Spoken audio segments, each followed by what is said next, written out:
Cafa TV, tu canal online, presenta pensamiento crítico, pluralidad de voces, miradas, oídos y verdades desde la cotidianidad, la academia, la política, la economía, la sociedad y la cultura para construir conceptos y propuestas transversales e incluyentes. Sean bienvenidos a Pensamiento Crítico. Gracias al gentil auspicio de Clínica Emedic Center, lo mejor para su salud. Medwin Sistemas, la solución perfecta. Señoras y señores, amigos y amigas, buenas noches, bienvenidos a Pensamiento Crítico este lunes, 17 de mayo del 2021, un lunes de lluvia, un lunes de frío aquí en Quito y en la Sierra Central del Ecuador. Saludo cordialmente a mis invitados de esta noche, al doctor Napoleón Saltos Galarza, él es sociólogo, catedrático y analista político, y también al doctor Hernán Reyes, igualmente es académico, es comunicador social y también analista político. Hoy vamos a hablar sobre temas políticos, sobre el tema de la Asamblea Nacional, sobre el próximo gobierno que se instala el próximo lunes 24 de mayo. Comienzo consultando a Hernán. ¿Cuáles son las primeras lecturas de lo sucedido entre el viernes y el sábado pasado en la Asamblea Nacional para elegir a las nuevas autoridades? ¿Cuál es tu lectura, Hernán? Buenas noches, bienvenido. Buenas noches, Fernando. Un saludo a Napoleón también en esta entrevista. No son, de hecho, lecturas optimistas. A mí me parece que varios de los gestos, varias de las movidas, como normalmente se dice, que se suscitaron al interior del recinto legislativo, y obviamente los días anteriores, nos dejan un mal sabor de boca. Yo creo que en realidad están volviendo a reiterarse una serie de elementos que hablan muy mal de la política ecuatoriana.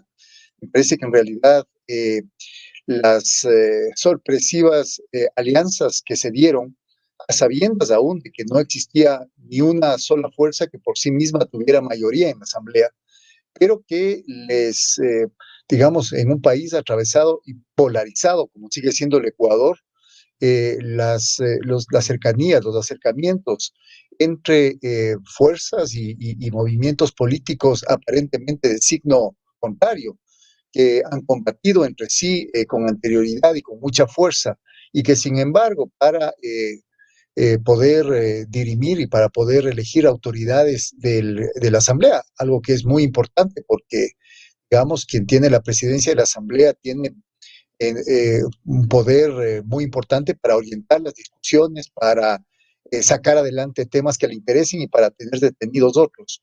Yo creo que a la larga demuestran que la política ecuatoriana es una política basada no en acuerdos en firme, una política no basada en, yo diría, el respeto a principios ideológicos de las fuerzas políticas, no basada en una deliberación abierta, pública y transparente de los problemas y de las posturas de cada fuerza política, sino una política todavía de la componenda, una política de la negociación bajo la mesa, una política de dar la espalda o meter la puñalada en la espalda apenas se descuida el futuro o el potencial aliado.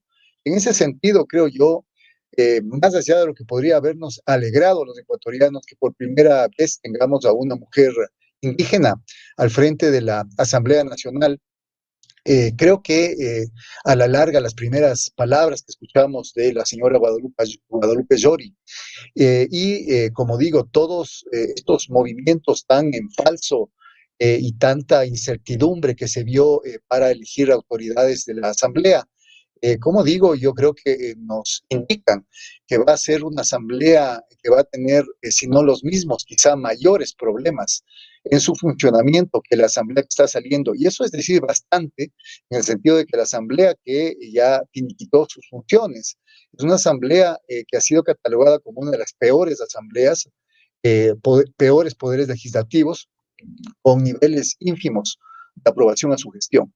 Así que creo que aunque hay mucha tela por cortar, aunque hay que ver si es que lo que nosotros observamos, el país observó estos días, en la constitución del CAL y en la elección de la presidencia y vicepresidencias de la Asamblea, puede ser efectivamente solamente acuerdos momentáneos. Y luego ojalá se vayan asentando, inclusive por ser asambleístas nuevos, se vayan asentando en sus curules. A mí me parece que de todas formas no habla bien del país porque deja completamente confundido a los electores en el sentido de qué postura mismo tienen Pachacuti por un lado, la Alianza UNES por otro lado, el partido oficialista Creo por otro lado. Lo que sí se vio es que evidentemente hubo dos grandes perdedores, ¿no? El mayor perdedor de todos creo que fue el Partido Social Cristiano, que a la larga, siendo una fuerza representativa por votación, terminó relegado de todas las puestos de autoridad, tanto en el CAL como en la presidencia y vicepresidencias, y obviamente la fuerza UNES, que también apenas consiguió un lugar en el Consejo de Administración de la legislatura, yo creo que sufrió de alguna manera estos dimes y diretes y estos cambios de última hora que finalmente inclusive creo que causaron tensiones y van a causar mayores tensiones internas en UNES a futuro. Muy bien, Hernán. ¿Comparte ese pesimismo, esas dudas que tiene Hernán Napoleón Saltos con la elección de la nueva directiva que lo preside una dirigente de Pachacuti, con una historia de administración, con una historia también que en el gobierno del economista Correa tuvo conflictos, estuvo en la cárcel, tuvo criminalización? ¿Comparte ese pesimismo de Hernán Napoleón Saltos? Buenas noches.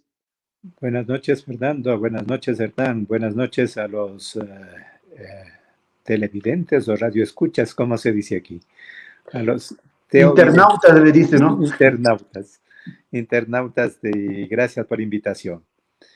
Yo creo que para entender lo que pasó en la noche del viernes hay que mirar algunos capítulos un poco anteriores.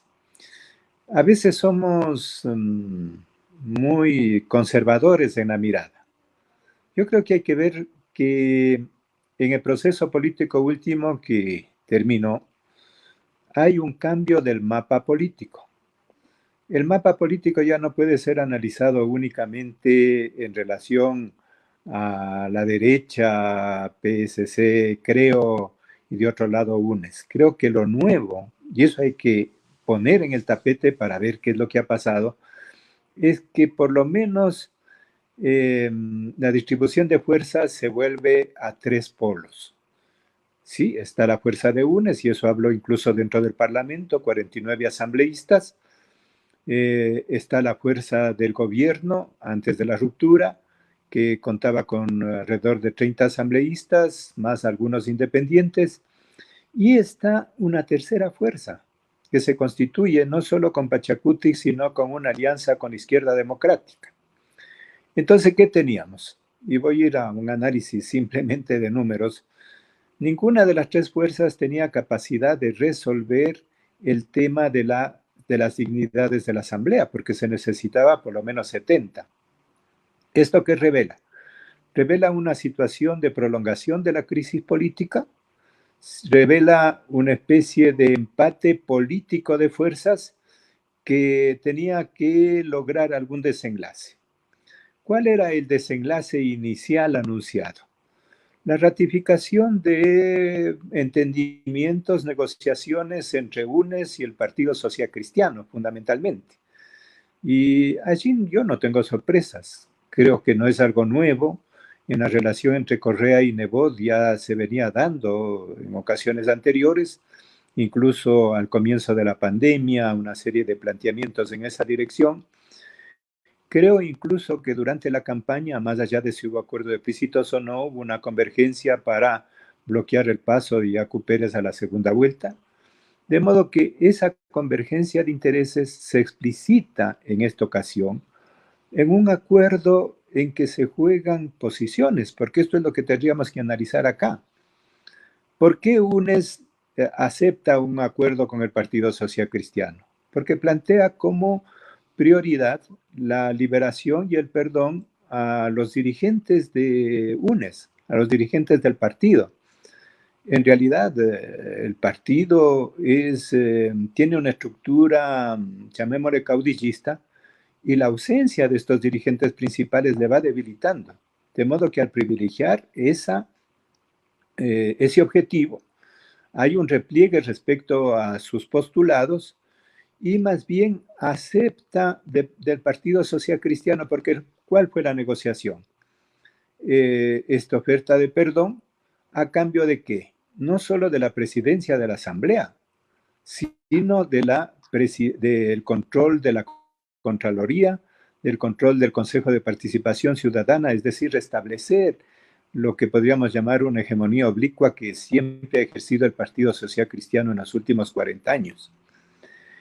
Esa fue la primera tendencia con apoyo de Creo, y allí había una mayoría que se había anunciado de alrededor de 90 asambleístas. Esta era la tendencia que además venía desde atrás. ¿Qué es lo que sucede? Y esto tendríamos que entender.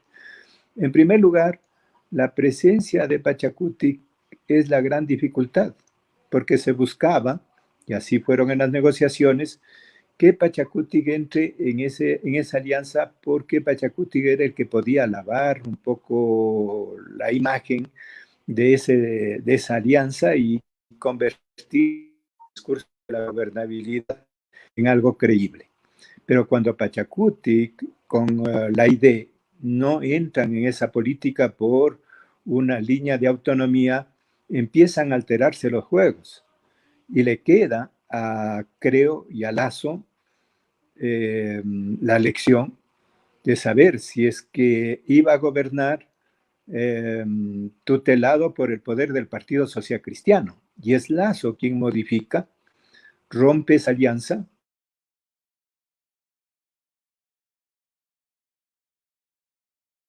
presentando en opinión pública respecto a muchos procesos que venían de estas alianzas raras, pero que en realidad ya existían desde antes.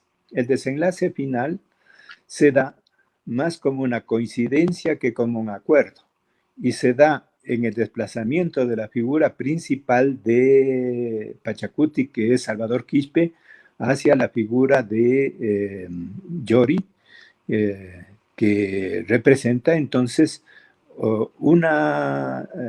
modificar el terreno del Parlamento, pero dejar todavía esos acuerdos como acuerdos puntuales y sujetos al debate posterior.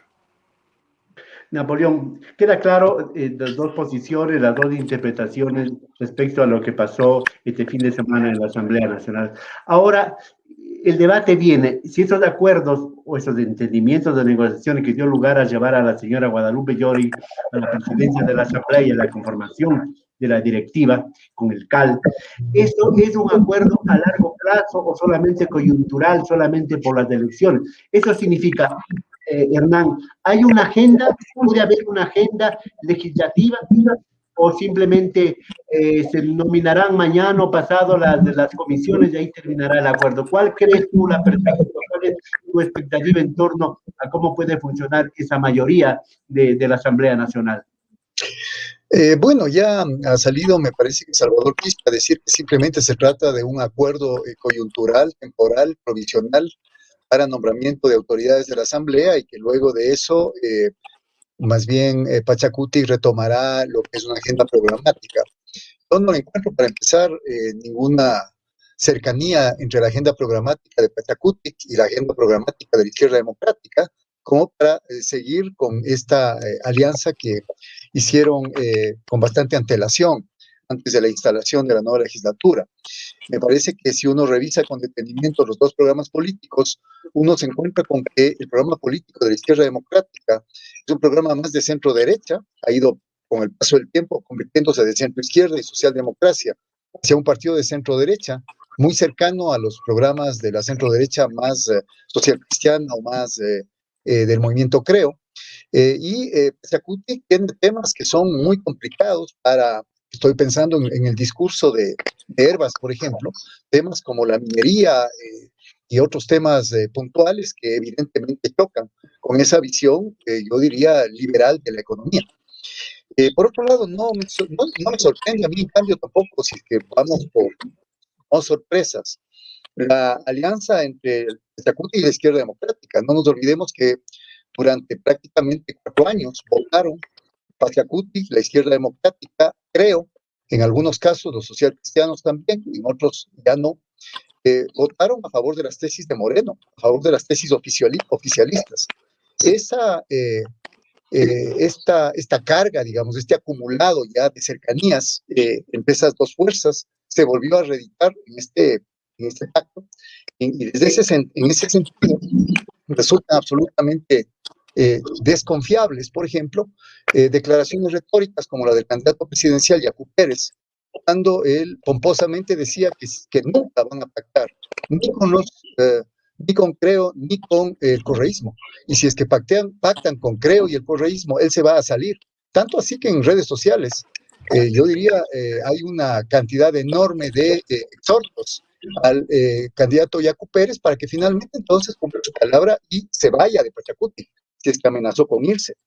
Por otro lado, yo creo que lo de la Comisión de la Verdad, la versión que se ha impuesto sobre la Comisión de la Verdad, de que esta comisión iba a darle impunidad al correísmo o iba a revertir procesos de lucha contra la corrupción del gobierno correísta, creo que choca con las declaraciones que han hecho los propios implicados. La Comisión de la Verdad, yo escuché a un asambleísta de Pachacuti decir que nunca pidieron nada a cambio, es decir, empezaron las contradicciones internas entre asambleístas de Pachacuti, y más bien la Comisión de la Verdad implicaba, desde mi punto de vista, la no impunidad a Moreno.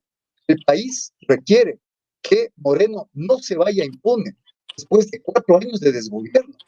Moreno ha hecho implosionar la institucionalidad débil efectivamente que dejó el gobierno de Correa, pero la hizo implosionar totalmente. En ese sentido, ahora está en riesgo la Comisión de la Verdad.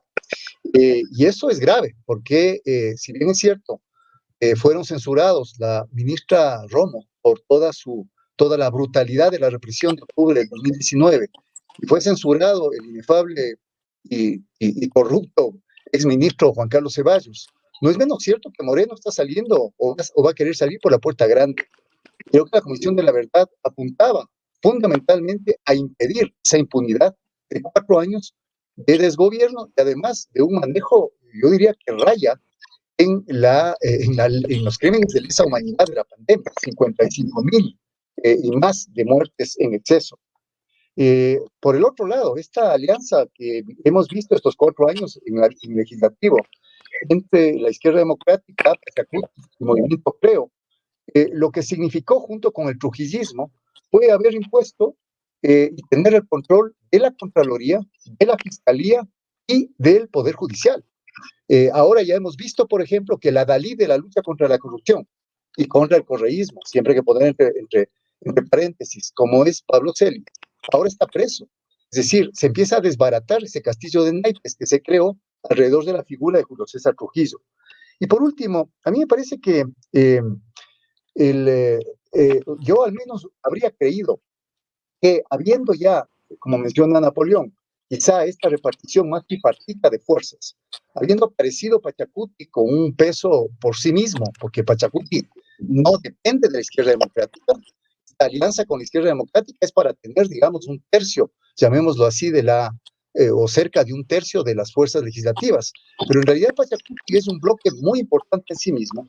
Sin embargo, Pachacuti ha demostrado, y demostró la señora Yori, desde sus primeras intervenciones cuando fue electa presidenta de la Asamblea, que antes que todo, y yo diría privilegiando antes que su propia agenda, está su profunda aversión al correísmo.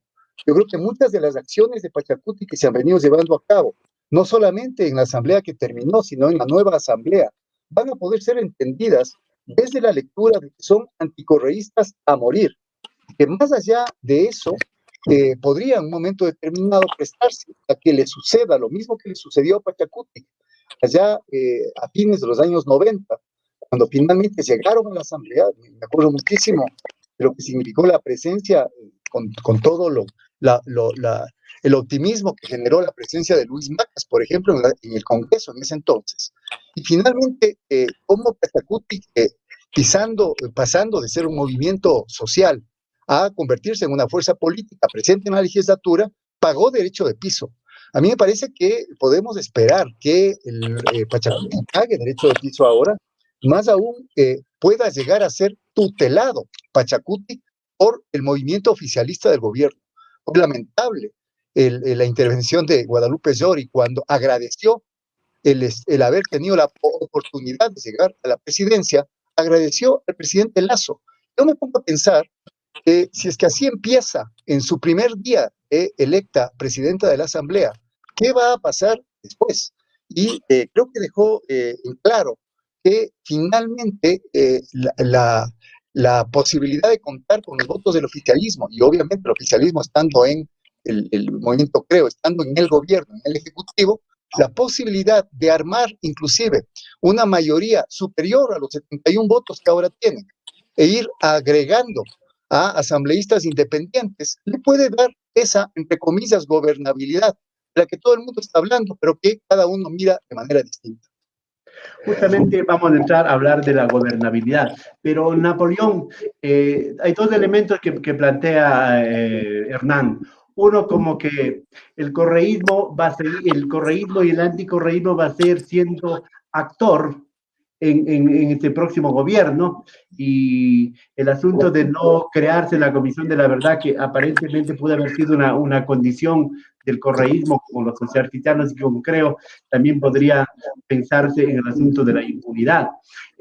Napoleón, la gobernabilidad, entendida así, no significa que Pachacuti, por ejemplo, vaya a cogobernar con Guillermo Lasso, y también pasarse las líneas rojas, porque eso sería también un poco una expectativa de hasta dónde va Pachacuti, sobre todo, a permitir que el gobierno de Lasso imponga su agenda y su programa de gobierno. ¿Cómo lo ves tú esos elementos, Napoleón?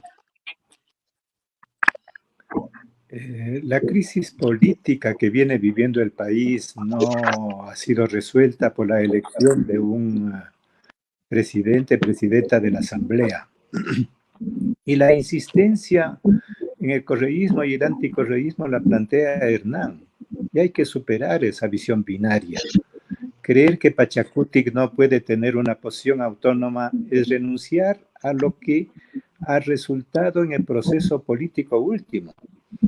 Incluso cuando se hacen estudios del mapa territorial de votación, por ejemplo, el estudio que acaba de presentar la Universidad Andina, demuestra la existencia de estos tres polos de poder. Entonces, ¿qué existe acá más allá de juegos que se dan? Existen tres grandes agendas y tendríamos que centrarnos allá para ver cuál es la posibilidad de salida para el país. Porque si seguimos en el correísmo, anticorreísmo, que aquí está UNES, o que esa es la única salida, no vamos a encontrar una posibilidad de cambios. ¿Cuál es la misión que le corresponde a Pachacuti hoy que ha asumido la conducción? Que es por primera vez que asume la conducción del Parlamento. La posibilidad que tiene es de estructurar o de dar paso a una democracia liberal con contrapesos de poderes. ¿Qué significaba el apoyo de UNES a que encabece el Partido Social Cristiano la Asamblea? Entregarle el poder unilateral a la alianza, creo, Partido Social Cristiano. Entonces, romper ese desarrollo unilateral y buscar una autonomía de poderes es la primera misión. Y eso ha planteado, Hernán se queda en una frase que veo que le han convertido, es buen comunicador, aísla todo el discurso únicamente en una frase, y no ve todo el discurso de Llori, cuando le plantea ya en el primer discurso a Lasso las líneas rojas que está señalando sobre petróleos, sobre seguridad social, sobre extractivismo, sobre autoritarismo. Es decir, habría que pasar de esa escena de nombres a lo que son las agendas y ver el discurso completo. Yo creo que en un análisis debemos hacer ese esfuerzo. ¿Qué posibilidad tiene Pachacuti?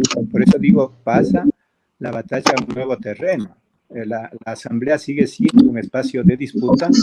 En primer lugar, para saber si la Asamblea actúa con autonomía y no, como ha sucedido en este último periodo, obedientemente a los temas que vienen desde el Ejecutivo. Y eso implica no solo líneas rojas, sino capacidad de iniciativa sobre qué proyectos se pueden impulsar. Es decir, colocar las diversas asambleas, las diversas agendas en la correlación de fuerzas de la asamblea, porque aquí o hacemos una asamblea clásica de reparto de cargos o colocamos las diversas agendas para buscar, ojalá, un acuerdo y una agenda de país, en donde tiene que recogerse la propuesta de todos los sectores. Y en tercer lugar, creo que una de las batallas más claras que ha dado Pachacuti precisamente la batalla en el tema ético. Y en el tema ético va a ser un campo de viraje, porque habrá que evaluar, y ahí puedo estar de acuerdo con Hernán, no solo qué pasó en Correa, sino qué pasto de Lenín Moreno y qué puede pasar en el nuevo periodo. La Asamblea tiene que ser un contrapeso autónomo en fiscalización, y hay que ir en esa dirección. De modo que yo creo que más bien hay que ver las perspectivas que se abren. Y en segundo lugar, otro elemento que es clave tener en cuenta en el carácter de la democracia en nuestro país y también el carácter de Pachacuti. Pachacuti no es solo una fuerza parlamentaria. Mucho de lo que va a pasar en el país depende de la capacidad de movilización social. Y podemos prever que si el gobierno de Lasso pasa ciertas líneas rojas. Voy a repetir lo que ayer dijo la nueva presidenta. Líneas rojas, privatización del IES. Líneas rojas, privatización de los recursos estratégicos que todavía quedan, porque entregó porcentualmente el 80% de todos los recursos públicos a la empresa privada, nacional y transnacional, pero todavía queda algo. El tema respecto a lo que es la ley humanitaria, la llamada ley humanitaria, especialmente el tema de combustibles, el tema de la flexibilidad laboral y la última ley de Moreno respecto a la ley de defensa de la dolarización, en donde tanto Marlon Santi, Salvador Quispe y ayer la presidenta del Congreso ha sido muy clara. Allí hay líneas rojas. Yo diría que la Asamblea va a seguir batallando en esta presencia de tres fuerzas. Habrá que ver cuál es el desarrollo y sobre todo en relación a lo que es la participación de la ciudadanía. Si se pasa esas líneas rojas el gobierno, que ya ha anunciado algunas de ellas, yo creo que la escena que vamos a tener no solo es una escena de lucha dentro del Parlamento, sino que podemos acercarnos a un momento de reactivación de la movilización social y de definición de nuevos espacios que pueden ayudar a una transformación de la democracia. Sí, porque la gobernabilidad de la que se estaría hablando hipotéticamente con la nueva mayoría o la mayoría gobernista, que nos dicen algunos, es un acuerdo, es una gobernabilidad, pero a nivel de políticos, a nivel de movimientos, a nivel de líderes. La verdadera gobernabilidad debe darse con el pueblo, con las clases, con los movimientos sociales, con los líderes campesinos, con los líderes comunitarios. En ese marco, Hernán, ¿cuál debe ser la agenda?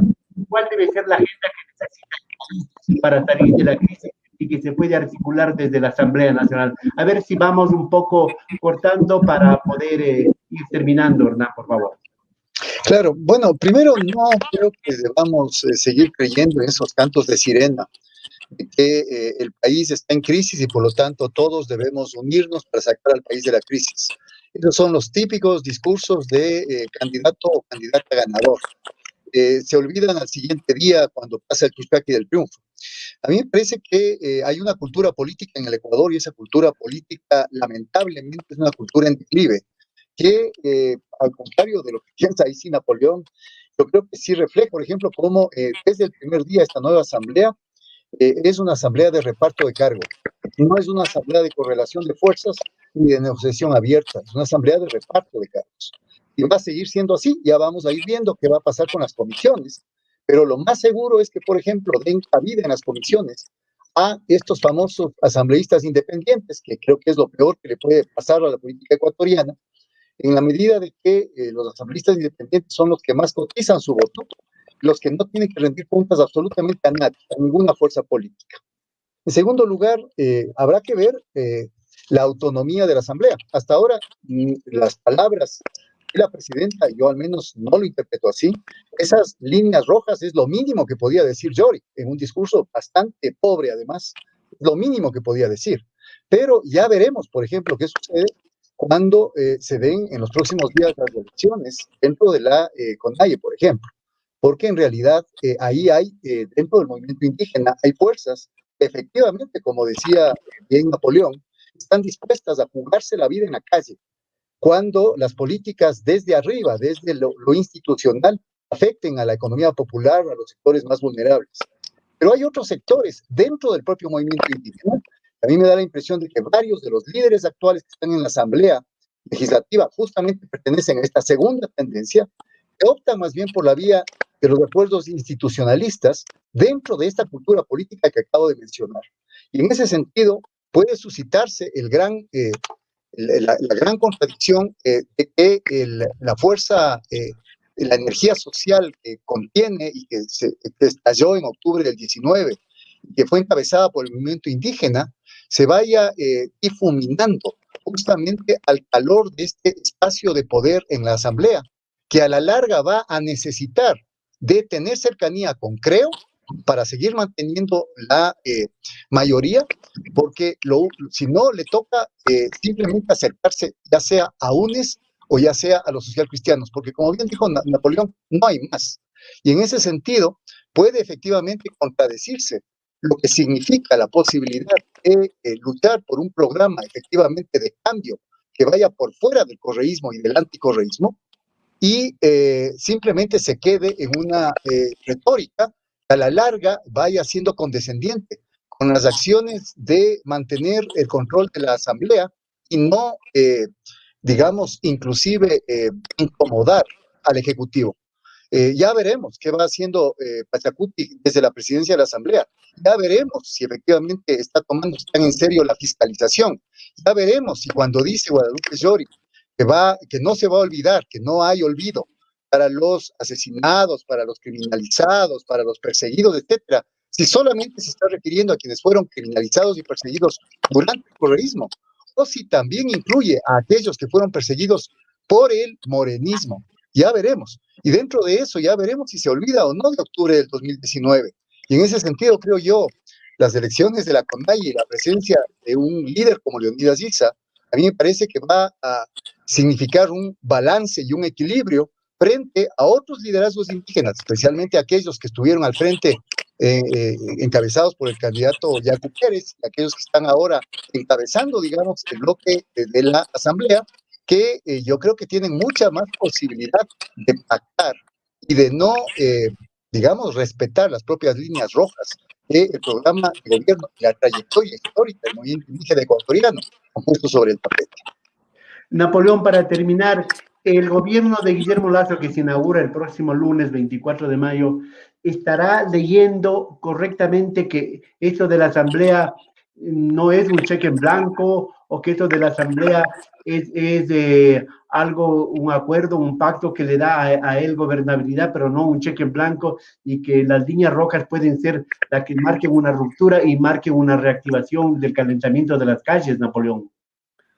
Ojalá haga una lectura de los propios resultados de la primera y segunda vuelta, la responsabilidad que tiene el encuentro entre Partido Social Cristiano, Creo y UNES para impedir el paso de Yacu Pérez. Ojalá lea la segunda vuelta, en donde el triunfo no fue de Lazo, sino que fue, ahí sí coincido con Hernán, un rechazo al correísmo, a lo que representó desde el imaginario de amplios sectores, el autoritarismo, la corrupción, y que llevó entonces al respaldo a Lazo, no directamente a su programa. Y ojalá también lea lo que está sucediendo en este momento en el país. Quizá la lectura principal que debiera hacer Lasso es de que si sigue con su propuesta que anunció, más allá del discurso de la segunda vuelta, que fue hábil para poder ganar votación, y que no fue aceptada por Pachacuti. Pachacuti fue por el voto nulo, fue con una posición autónoma, y habrá que entender, algún rato habrá que hablar aquí de qué mismo es Pachacuti, porque veo que no se pasa del análisis de individuos. Parecería que todo es Isa, Yacu Pérez, que no existe un movimiento social ahí. Pachacuti es algo más complejo, ventajosamente, y estoy seguro que en la CONAIE encontrarán la mejor salida precisamente para asumir el papel que le corresponde a la movilización social. Entonces digo, en el caso de Lasso, creo que hay varias lecturas. La primera, evitó ser rehén del Partido Social Cristiano apoyado por UNES.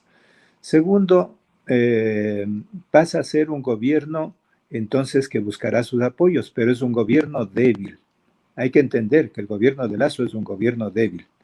La Asamblea misma no tiene definiciones de correlaciones de fuerzas, por lo tanto, la perspectiva es a que esa crisis política, que a mí me parece que es del telón de fondo, todavía no está resuelta, y que cuando sucede eso a nivel de la institucionalidad, la decisión de lo que pasa en la democracia regresa a manos de la población, a manos de la ciudadanía, a manos de los movimientos sociales. Yo creo que el próximo periodo hay que ver qué pasa en el escenario parlamentario, pero qué pasa también en el escenario de las calles y en el escenario de la movilización social, sobre todo cuando estamos en un clima de cambio que no se da solo en el Ecuador. Estamos viendo qué sucede aquí cerca en Colombia, estamos viendo los resultados de las elecciones en Chile, en donde también los equivalentes de acá, yo diría, Hernán decía, los dos grandes derrotados en esta lid han sido el Partido Social Cristiano, en Chile ha sido Piñera, y ha sido también UNES, en Chile ha sido la Concertación Nacional. Yo miro con esperanza, sí hay incertidumbre, pero miro con esperanza que no solo en América Latina, sino en el Ecuador, empieza a surgir una nueva fuerza que está sujeta a prueba. Tampoco pongo a Pachacuti como el movimiento que por sí mismo ya tiene la verdad.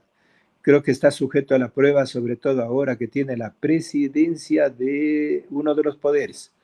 Si Pachacuti no logra responder desde su agenda y sobre todo en diálogo, no dentro de la institucionalidad, que tendrá que hacerlo ya que está en ese juego, sino fundamentalmente con la sociedad, yo creo que propio Pachacuti tendrá problemas en su propio funcionamiento interno.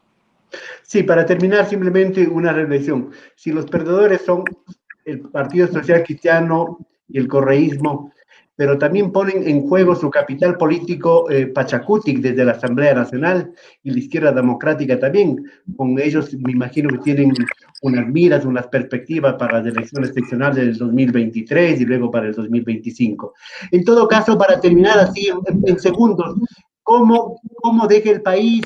¿Qué deja Lenín Moreno tanto para Hernán como para Napoleón? Así rapidísimo, por favor, que estamos con el tiempo en deuda. Eso sí es rapidísimo, Fernando. Deja un enorme desbarajuste, deja un desorden gigantesco, deja a muchas instituciones prácticamente por los suelos, deja una sensación que va a producir o ha producido en mucha gente desafección política. Es lamentable el legado que deja Moreno y esto afecta a muchos, porque no solamente afecta al correísmo. El correísmo fue quien puso a Moreno en la presidencia, cierto es indudable, inobjetable, pero también deja en entredicho a todos aquellos que desde posiciones progresistas y disque luchando contra el autoritarismo y luchando contra la corrupción, etcétera, etcétera, apoyaron a un gobierno no solamente que hizo gala de una absoluta ineptitud, sino yo diría de una indolencia y de una enorme mala fe para con el pueblo ecuatoriano y en la época de pandemia. Así que mis peores referencias, los peores epítetos, uno podría endilgárselo al gobierno saliente de Moreno. Y ojalá no volvamos a ver a Moreno en la política y no volvamos a ver a ninguno de los nefastos personajes que rodearon a Moreno durante estos 4 años. Napoleón, tu calificación para el licenciado Lenín Moreno. Qué bueno terminar en una coincidencia con Hernán. Evidentemente el gobierno de Moreno ha sido uno de los más nefastos, pero yo diría que en realidad es el cierre de un periodo.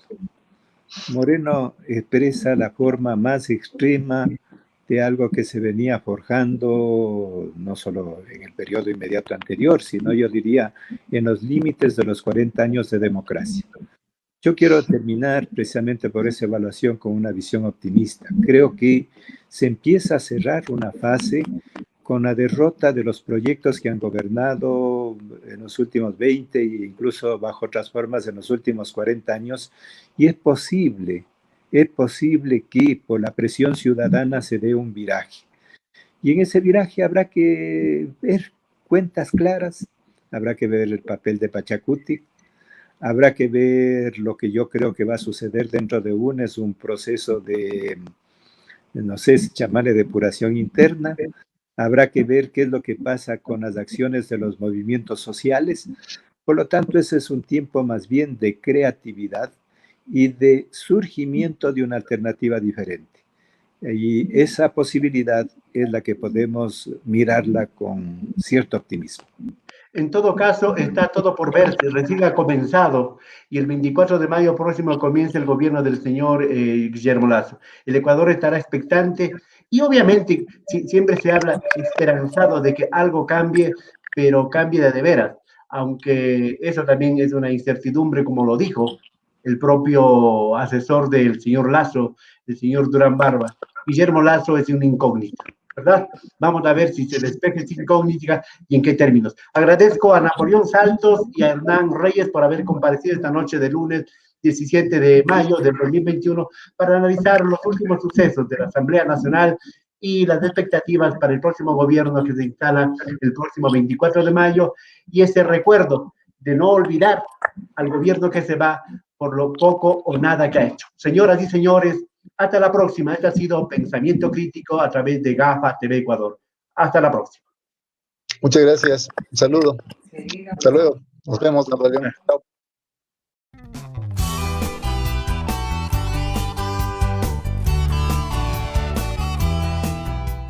Somos GAFA TV Online, desde Quito, Ecuador, para todo el mundo.